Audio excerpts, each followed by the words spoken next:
I am heartened that we are starting to see some debate, not just about most of the debate. This is the upside of this whole economic recovery debate. We are not having a debate over whether to do this.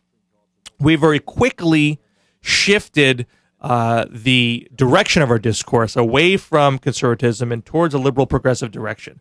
So it's not a question of if. There's no debate, should our government publicly invest in America's infrastructure anymore? We're not having that debate. We're having a debate on how to do it. So that's an important step forward. And there are some healthy discussions that are going on. How much should go into roads versus how much should go into mass transit? How should we handle broadband? Broadband is infrastructure too. Northampton's own Free Press has a great plan, $40 billion plan, how to do broadband right. There's all those sorts of things. Conservatives are not in a position to argue that having a hands-off, anti-government approach to the sinking economy is a reasonable way to go. So they have to mask their ideological beliefs. That's why they're going out there and saying, look, that project's no good, that project's no good, that project's no good. And I'm sure there's some projects that are no good. Again, that's why you need to have the infrastructure bank. Not every idea is going to be a good idea. Not every use of proposed government dollars will be an efficient use of that. But let's keep in mind as we go forward, it can be difficult to always play defense on these conservative attacks.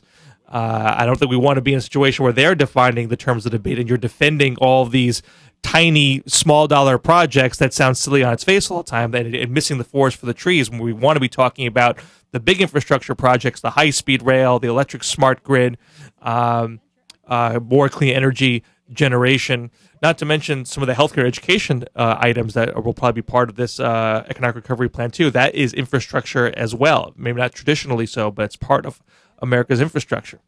But we should be able to note that the people who are driving these trivial arguments about the small dollar 0.5% piece of these proposals, these are the folks that had no interest in public investment over the last 8 years. These are the people that let America's infrastructure degrade and decline to the point where it's now a national crisis. These people have no credible, sincere interest in crafting a good, effective economic recovery plan. They are the peanut gallery. They are the rock throwers. They are literally the obstructionists trying to tear things down.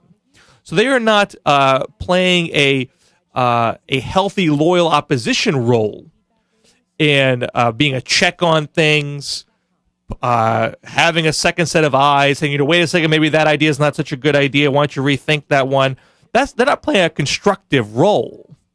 They're simply trying to broad brush things to make things sound ridiculous when, in fact, there's actually a lot of merit to a lot of these ideas.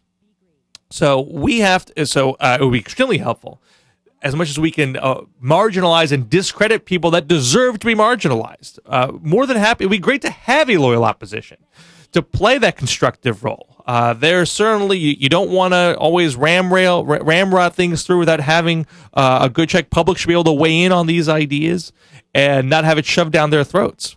But that's not the role that the conservative minority has played. Even with this auto rescue, as I mentioned last week, these are folks that knew that something had to be done or else the economy would fall apart, and simply chose to demagogue the issue with the solace that lame duck George Bush would bail them out.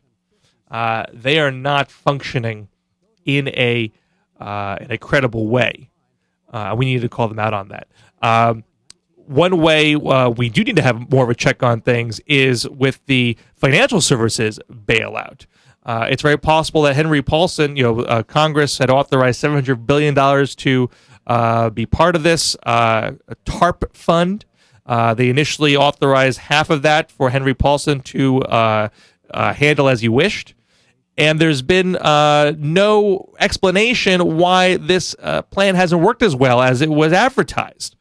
And it's understandable that something wouldn't work as well. Everyone's experimenting here. It's understandable that something wouldn't work perfectly right out of the box, but you want to have some transparency and some oversight so you know what's going on and you can recommend other approaches. Elizabeth Warren, who was on Rachel Maddow's show on Thursday, was explaining how there has been no explanation from the Treasury Department what exactly hasn't gone wrong. We know these banks aren't lending the way we want them to, even though they have our money, our taxpayer money. But there's been no explanation to the Congress and to us why this hasn't worked as advertised. So yet Paul says expected to ask for the second half of it without necessarily explaining what he's going to do differently. So we need to be pressing in a constructive way there, while also focusing our arguments on how we can move the ball forward on a economic investment in the real economy, in America's infrastructure, to get ourselves out of this ditch. When we come back, we'll be talking to Frederick Clarkson, editor of the new book from Ig Publishing, Dispatches from the Religious Left, on the choice of Rick Ward to do the invocation at Obama's inauguration, and, of course, the book itself and the state of the religious left. This is Bill Scher for the Liberal Oasis Radio Show.